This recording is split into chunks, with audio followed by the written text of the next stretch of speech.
The first sentence of this episode raises many questions in my mind. In the flickering light of an underwater torchlit cave, ancient words, unspoken for centuries, are heard again. An underwater torchlit cave. I guess we can assume the torches are made out of some material that has its own oxygen, but why? Is that really the best way he can find to light his cave?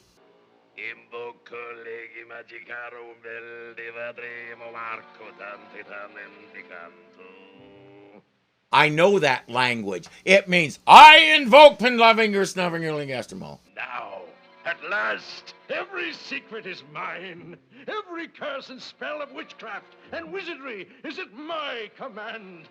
Wow, sounds like unlimited power to me. You can accomplish any goal, no matter how big and high and lofty. With this, I shall conquer Aquaman. That I, the sea sorcerer, shall rule over all the waters of the world. Or no matter how small and low and... what's the opposite of lofty? Basementy? Celery? My crystal ball. Aquaman, appear to me at once. That crystal ball seems to be the focus of his power, even if he is too lazy to go fetch it himself. He conjures up a sandstorm that basically does nothing and then stops it.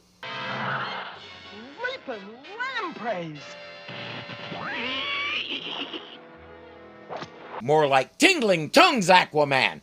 Aquaman barrels into the tongue with a wall of water and it lets go. I've got more tricks for you, Aquaman.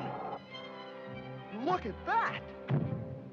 Did you see what I saw? Yes, then did you not see what I not saw? Relay Station 7 calling Aquaman. Relay Station 7. Aquaman here, go ahead. You won't believe this, Aquaman, but we're under attack by a dragon. Yes, the fire-breathing kind. Now here's my problem. I've talked about fire underwater before, and I know it can be done because I've done it. I would take a piece of basic dynamite fuse, light it, and toss it in the water. It would keep burning because the compound in it includes its own oxygen. The reason dousing a fire with water puts it out is because it smothers the fire and cuts off the oxygen. If the fuel has its own oxygen, that doesn't work. I assume that's how this dragon is producing fire. But aside from his own whatever, he can't burn anything because none of the other stuff down there has its own oxygen. And I doubt he can supply enough to make, say, a building burn. He can produce heat that causes some issues, but that's about it. Aquaman knows how to put a stop to it.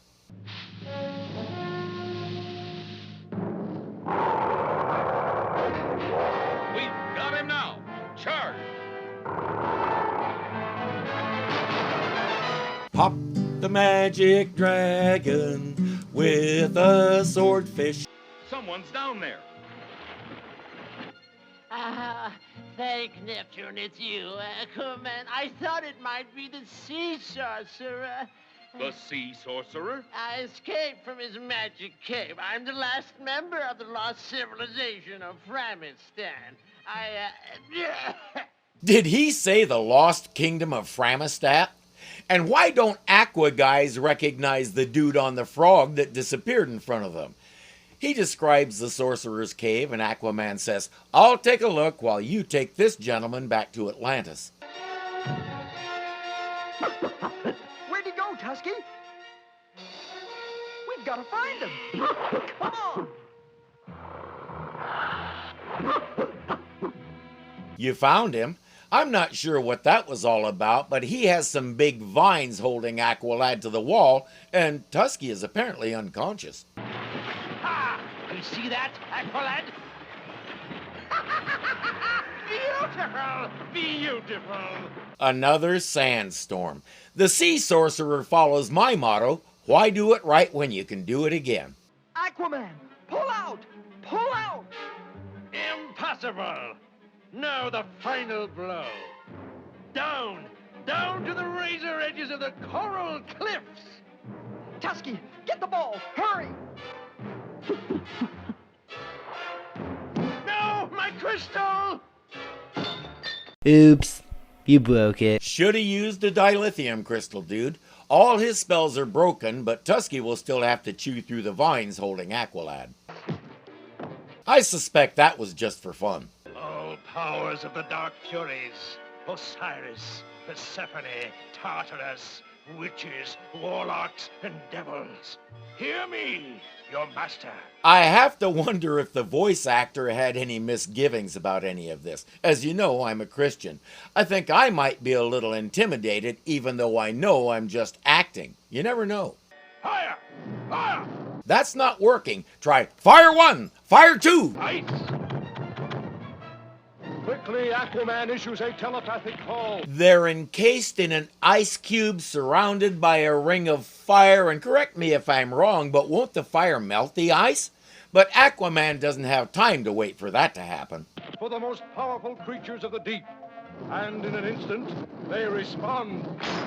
Aquaman was a little careless, and one of those orcas accidentally swallowed Aqualad. Tusky never forgave either of them. Now to put out the fire. Who said fire and water don't mix?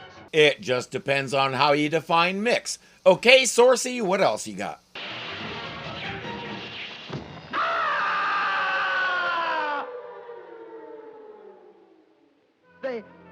They're all gone. Yes, Minnow. Evil magic always has a way of destroying itself.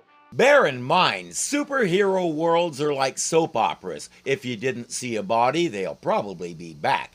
Consider how many times Catwoman fell to her doom in the Batman series, but we never saw a body until she appeared again, and then we couldn't get enough. You get the point.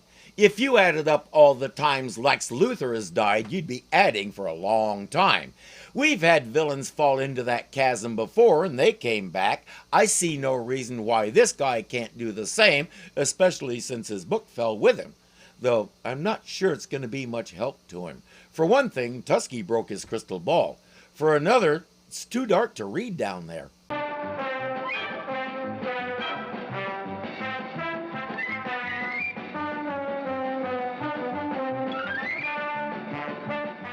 I doubt he can supply enough to get oxygen. I did that totally wrong. Okay. I think it might. Yeah. Now try to do that worse.